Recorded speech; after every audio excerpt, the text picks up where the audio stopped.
또 적발됐다고요? 이번에도 또 중국 불법 체류자들인가요? CNN 뉴스룸의 분주한 아침. 한 젊은 여성 기자가 편집장과 열띤 토론을 벌이고 있습니다. 최근 미국과 한국에서 중국인 불법 체류자 문제가 심각해지고 있다는 소식이 연일 들려오고 있는데요. 대체 무슨 일이 벌어지고 있는 걸까요? 중국에서 왜 이렇게 많은 사람들이 탈출하려 하는 걸까요? 오늘의 사연, 지금 시작합니다. 안녕하세요. 저는 CNN 국제부 특파원 그레이스 김입니다. 제가 이 직업을 선택한 건 어쩌면 운명이었는지도 모르겠어요. 한국에서 이민 온 부모님 밑에서 자란 저에겐 늘 두 개의 정체성이 공존했거든요. 미국인이면서도 한국인, 그 경계에 서 있는 제 모습이 때론 혼란스럽기도 했죠. 어릴 적 할머니께서 들려주신 한국 이야기들은 제게 마법 같았어요. 까만 머리에 까만 눈을 가진 사람들이 사는 나라, 천년의 역사를 자랑하는 나라. 그 이야기들은 제 상상력을 자극했고 결국 저를 국제 뉴스의 세계로 이끌었답니다. CNN에 입사한 후 저는 주로 아시아 관련 뉴스를 담당했어요. 그러다 최근 중국발 뉴스들이 제 눈길을 사로잡았죠. 세계 최대 인구를 자랑하던 나라에서 갑자기 인구가 줄어들기 시작했다는 소식, 그리고 중국인들의 대규모 탈출 소식이 들려왔어요. 파나마 정글을 건너 목숨을 걸고 미국으로 향하는 중국인들, 한국에서 난민 신청을 하는 중국인들, 도대체 무슨 일이 벌어지고 있는 건지 이 의문을 풀고 싶어졌죠. 그날도 저는 취재를 위해 현장으로 나갔어요. 그런데 제 눈앞에 펼쳐진 광경은 충격 그 자체였죠. 우리는 더 나은 삶을 찾아 떠나는 겁니다. 한 중국인 남성이 말했지만 저는 고개를 갸우뚱할 수밖에 없었어요. 본인의 조국 중국을 떠나 이런 위험한 여정을 택한다는 게 이해가 되지 않았거든요. 현장을 취재하면서 저는 점점 더 의문이 들었습니다. 이들은 정말 난민인지 아니면 단순히 더 나은 경제적 기회를 찾아 떠나는 이주민인지, 그리고 이런 대규모 이주가 미국과 다른 국가들에 어떤 영향을 미칠지 제 머릿속은 복잡해져 갔어요. 그중 특히 눈에 띄는 건 이들의 조직력이었어요. 마치 잘 짜여진 계획에 따라 움직이는 것 같았죠. 이게 단순한 개인들의 선택인지 아니면 뭔가 더 큰 의도가 숨어 있는 건 아닌지 의심이 들었습니다. 5일간의 정글 취재를 마치고 파나마시티로 돌아오는 비행기 안에서 저는 끊임없이 질문을 던졌습니다. 이런 현상이 다른 나라에서도 일어나고 있을까? 중국과 인접한 한국은 어떨까? 제게 한국은 제 뿌리의 반쪽이자 놀라운 경제 성장과 문화적 영향력으로 세계를 놀라게 한 나라였어요. 그곳에서는 이런 문제를 어떻게 다루고 있을까? 저는 점점 궁금해지기 시작했어요. 호텔 방에 도착해 노트북을 펼쳤을 때 저는 기자로서의 사명감이 생겨났죠. 그리고 결심했어요. 이 이야기의 전모를 파악해야 한다고. 그리고 한국의 상황도 직접 확인해봐야겠다고 말이죠. 파나마에서의 충격적인 취재를 마치고 뉴욕 본사로 돌아온 저는 곧바로 편집장과 미팅을 가졌습니다. 그레이스, 자네 리포트를 봤네. 정말 놀랍더군. 편집장이 말했습니다. 하지만 이건 빙산의 일각일 거야. 우리는 이 문제의 근원을 파헤쳐야 해. 저도 동의했죠. 맞아요. 중국 내부의 상황을 직접 확인해봐야 할 것 같아요. 편집장은 잠시 생각에 잠기더니 말했습니다. 좋아. 베이징으로 가게. 하지만 조심해야 해. 중국 당국의 감시가 심하니까. 그렇게 저는 베이징행 비행기에 올랐습니다. 하지만 중국에서의 취재는 쉽지 않았어요. 당국의 감시는 예상보다 훨씬 심했고 사람들은 외국 기자와의 대화를 꺼렸습니다. 그러던 어느 날 저는 우연히 한 소식을 듣게 됐어요. 많은 중국인들이 한국으로 가고 있다는 거였죠. 그 순간 저는 직감했습니다. 이것이 바로 제가 찾던 실마리라는 걸요. 편집장님, 저 한국으로 가보겠습니다. 제가 전화로 보고했어요. 한국이라고? 왜? 네. 많은 중국인들이 한국으로 가고 있대요. 거기서 뭔가 중요한 걸 발견할 수 있을 것 같아요. 편집장은 잠시 침묵했다가 말했습니다. 좋아, 가보게. 하지만 조심해야 해. 이건 단순한 이주 문제가 아닐 수도 있으니까. 그렇게 저는 베이징 서우두 국제공항으로 향했고 그곳에서 한국행 비행기에 오르는 중국인들을 만나게 된 거죠. 베이징 서우두 국제공항 출국장은 평소보다 더 북적거렸습니다. 그 중에서도 한국행 비행기 탑승구 앞은 특히 길게 줄이 늘어서 있었어요. 저는 그 광경을 지켜보며 취재를 시작했습니다. 왜 한국으로 가시나요? 제가 물었습니다. 중국에선 더 이상 희망이 없어요. 양판이라는 30대 남성이 대답했습니다. 경제는 무너지고 있고 빈부격차는 점점 더 심해지고 있어요. 우리 같은 평범한 사람들은 아무리 열심히 일해도 앞으로 나아갈 수가 없어요. 옆에 있던 순진이라는 여성도 말을 이었습니다. 게다가 정부의 감시와 통제는 날이 갈수록 심해지고 있어요. SNS에 글 하나 잘못 올렸다가 잡혀가는 일이 비일비재해요. 이런 곳에서 어떻게 살 수 있겠어요? 그들의 이야기를 들으며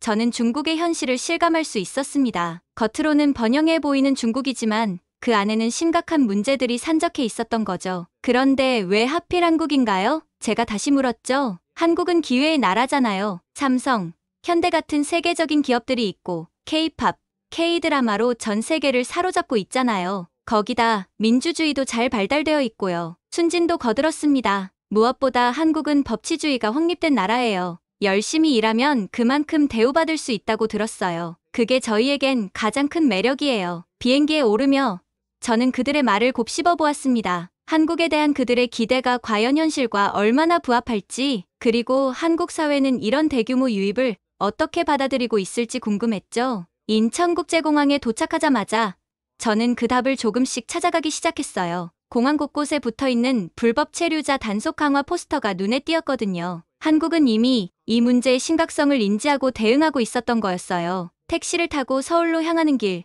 저는 깊은 생각에 잠겼습니다. 과연 한국은 이 새로운 도전을 어떻게 극복해 나갈까? 그리고 그 과정에서 세계는 어떤 교훈을 얻을 수 있을까? 이 질문들이 제 머릿속을 맴돌았습니다. 서울로 들어서는 순간 저는 곧 한국의 놀라운 현실과 마주하게 될 거란 걸 직감했습니다. 그리고 그 예감은 적중했죠. 제가 목격한 한국의 모습은 제 예상을 훨씬 뛰어넘는 것이었습니다. 서울에서의 이튿날 저는 곧바로 취재 준비에 들어갔습니다. 첫 목적지는 대림동. 이곳은 서울 최대의 중국인 밀집 지역으로 알려져 있었죠. 대림역에서 내리자마자 제 눈앞의 광경을 보고도 믿을 수가 없었어요. 거리의 간판 대부분이 중국어로 쓰여 있었고 귓가에 들리는 대화도 대부분 중국어였어요. 마치 서울이 아닌 베이징의 한 거리에 와 있는 듯한 착각이 들 정도였습니다. 이게 정말 한국인가요? 저도 모르게 중얼거렸습니다. 취재를 위해 만난 지역 주민은 한숨을 쉬며 말했습니다. 10년 전만 해도 이렇지 않았어요. 요즘은 밤에 돌아다니기가 무서울 정도예요. 중국인들끼리 모여 술 마시고 싸우는 일이 비일비재하거든요.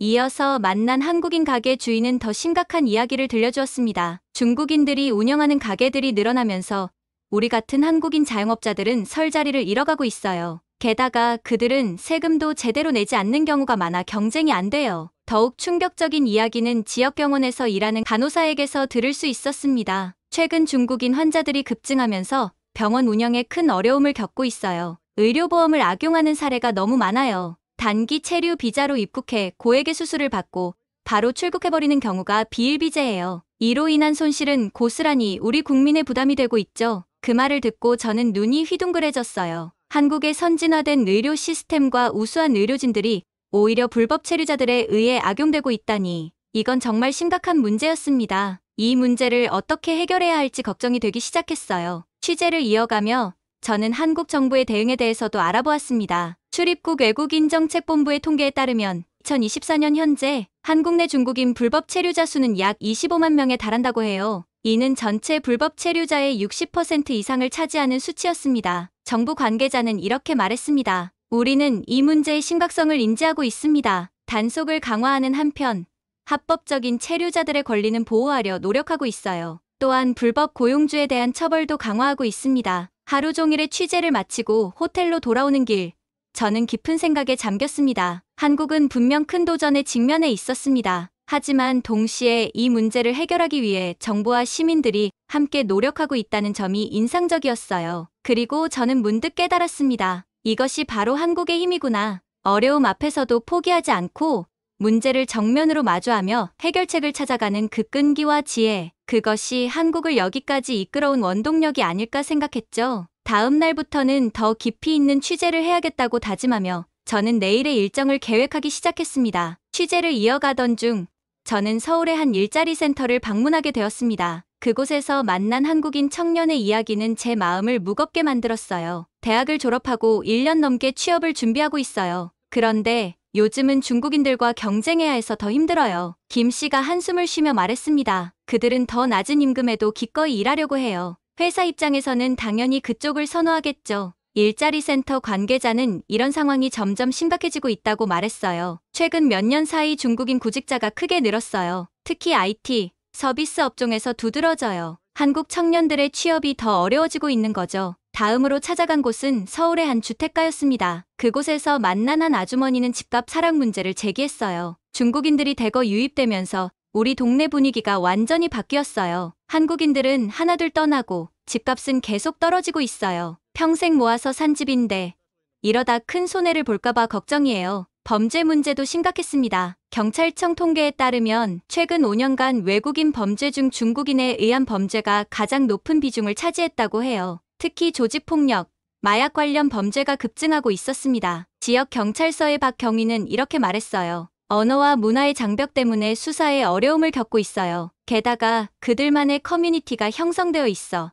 내부 정보를 얻기가 쉽지 않습니다. 의료 시스템의 부담도 커지고 있다고 했어요. 국민건강보험공단의 자료에 따르면 외국인의 건강보험 적자가 매년 증가하고 있다고 해요. 특히 중국인들의 먹튀 사례가 많아 문제가 되고 있었습니다. 서울의 한 대형병원 원무과장은 이렇게 말했죠. 고액 진료를 받고 본국으로 돌아가 버리는 경우가 많아요. 이런 손실은 결국 한국 국민의 부담이 되는 거죠. 하루 종일 취재를 하고 호텔로 돌아오는 길, 제 마음은 무거웠습니다. 한국 사회 곳곳에서 균열의 조짐이 보이고 있었어요. 일자리, 주거, 치안, 의료, 거의 모든 분야에서 문제가 발생하고 있었습니다. 그러나 동시에 저는 한국인들의 강인함도 느낄 수 있었어요. 이런 어려움 속에서도 그들은 포기하지 않고 해결책을 찾고 있었거든요. 과연 한국은 이 위기를 어떻게 극복해 나갈 수 있을까요? 그 답을 찾기 위해 저는 다음 날 더 깊이 있는 취재를 준비했습니다. 다음 날, 저는 서울 출입국 외국인청을 찾았습니다.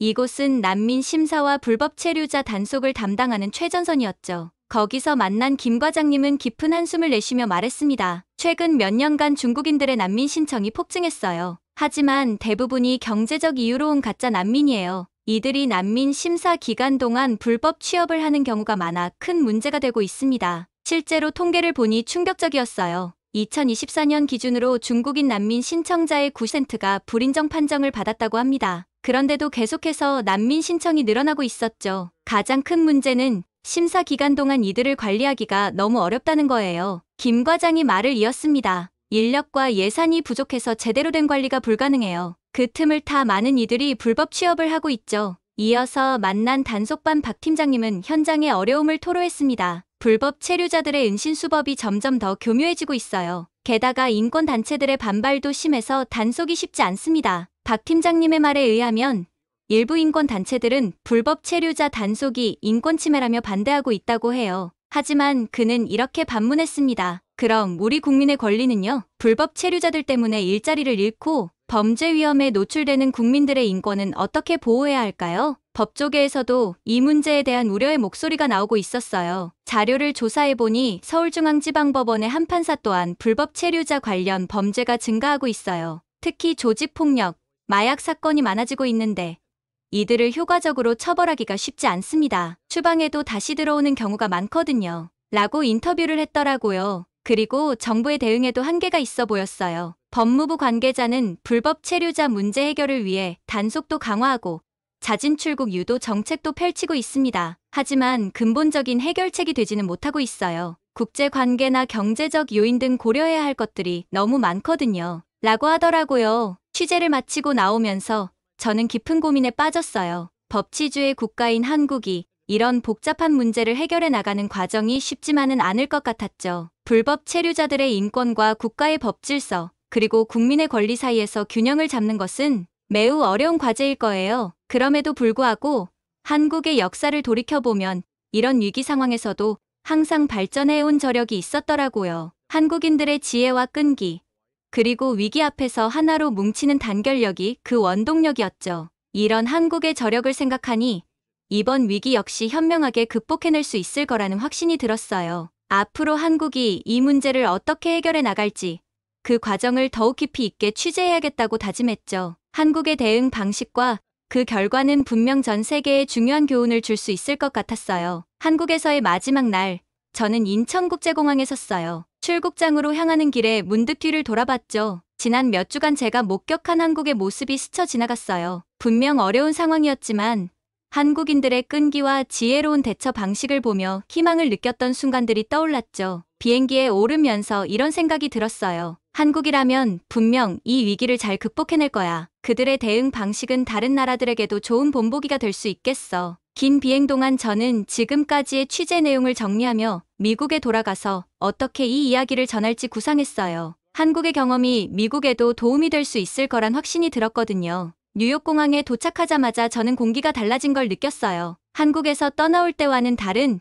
묘한 긴장감이 감돌았죠. 공항 로비에서 눈에 띄게 늘어난 중국어 안내문들을 보며 뭔가 큰 변화가 있었음을 직감했어요. 호텔에 도착하자마자 저는 곧바로 편집장에게 연락했어요. 한국의 상황에 대해 정말 놀라운 이야기들을 가지고 왔어요. 우리도 배울 점이 많을 것 같아요. 편집장의 반응은 예상 밖이었어요. 그레이스, 내가 한국에 간 사이 여기 상황이 많이 바뀌었어. 우리도 비슷한 문제로 골치를 앓고 있거든. 그 말을 듣는 순간 저는 새로운 사명감을 느꼈어요. 한국과 미국, 두 나라의 상황을 비교하고 서로 배울 점을 찾아내는 것. 그것이 제가 해야 할 일이라고 생각했죠. 이제 미국의 현실을 직접 확인해 볼 차례였어요. 과연 어떤 모습일지, 한국과는 어떤 차이가 있을지 정말 궁금했답니다. 다음날 사전 조사를 할 겸 택시를 타고 맨해튼으로 향하는 길, 운전사의 말에 저는 놀라지 않을 수 없었어요. 요즘 뉴욕이 많이 변했어요. 특히 차이나타운이 점점 더 커지고 있다니까요. 그의 말을 확인이라도 하듯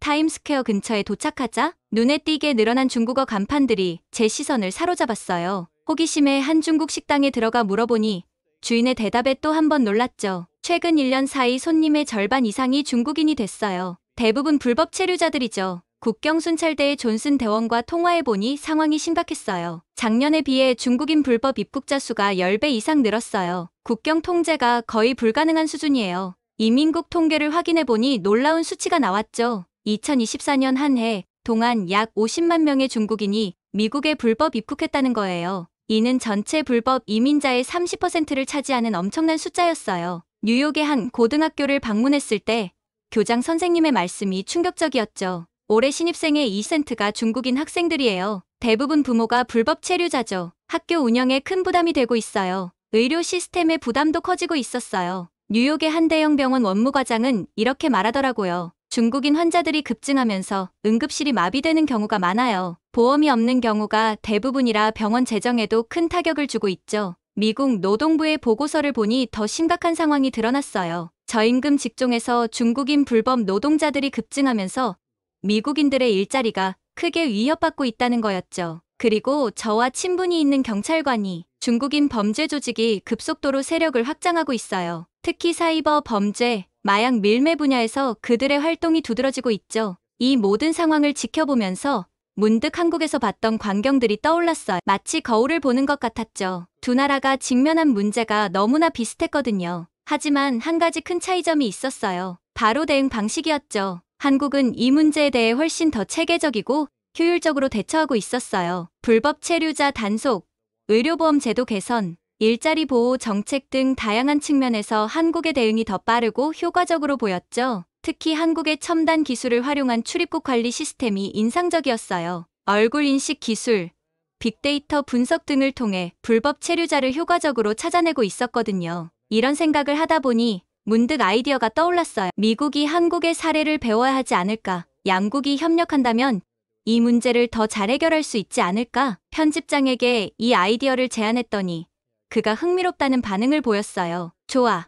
그레이스, 한국과 미국의 상황을 비교 분석하는 특별 시리즈를 만들어보지. 양국의 협력 가능성도 탐색해봐. 이렇게 해서 저는 새로운 프로젝트를 시작하게 됐어요. 한국과 미국, 두 나라의 경험을 통해 불법 체류자 문제에 대한 해결책을 찾아가는 일이 시작된 거예요. 이 프로젝트가 어떤 결과를 가져올지 저도 정말 기대가 됐어요. 며칠 뒤 저는 기획안을 제출했어요. 불법 체류자 문제, 한국에서 답을 찾다라는 주제로요. 취재를 하면서 이런 생각이 들었어요. 불법 체류자 문제는 한 나라만의 문제가 아니라 전 세계적인 숙제라고요. 하지만 한국처럼 똑똑하게 대처한다면 충분히 해결할 수 있을 것 같았어요. 이제 새로운 일이 시작됐네요. 한국과 미국의 경험을 비교하고 더 좋은 해결책을 찾아보는 거예요. 취재를 거듭할수록 문제의 심각성이 더욱 와닿았어요. 중국인들의 무분별한 불법 체류가 미국 사회 곳곳에 악영향을 미치고 있었죠. 취재 중 만난 상원의원은 이렇게 말했죠.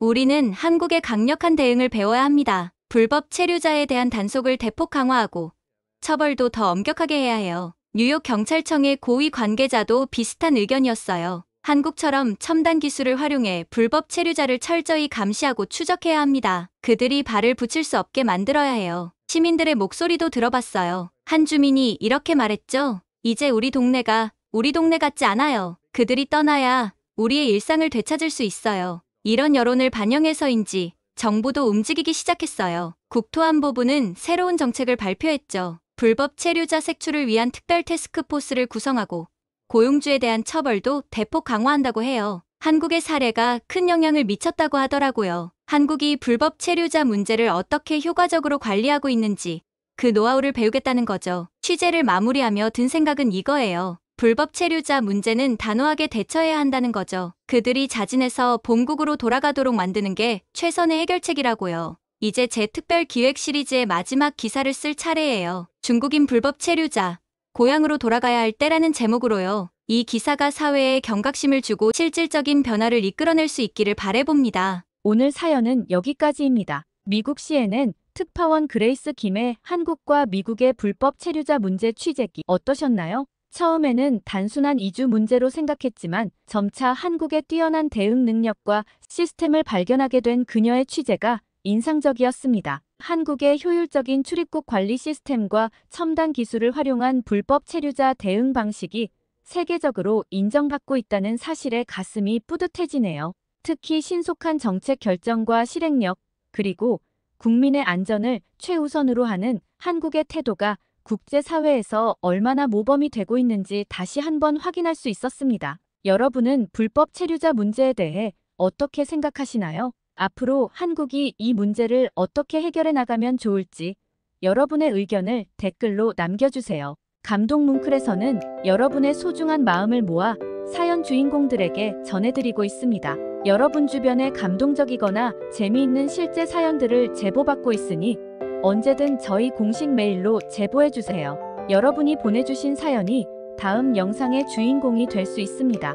오늘 들려드린 사연이 마음에 드셨다면 구독과 좋아요 눌러주시고 주변 분들과도 공유해주세요. 여러분의 작은 관심과 응원이 더욱 좋은 콘텐츠를 만드는데 큰 힘이 됩니다. 이상 감동 뭉클이었습니다. 끝까지 시청해주셔서 감사합니다. 다음에 더 감동적인 사연으로 찾아뵙겠습니다.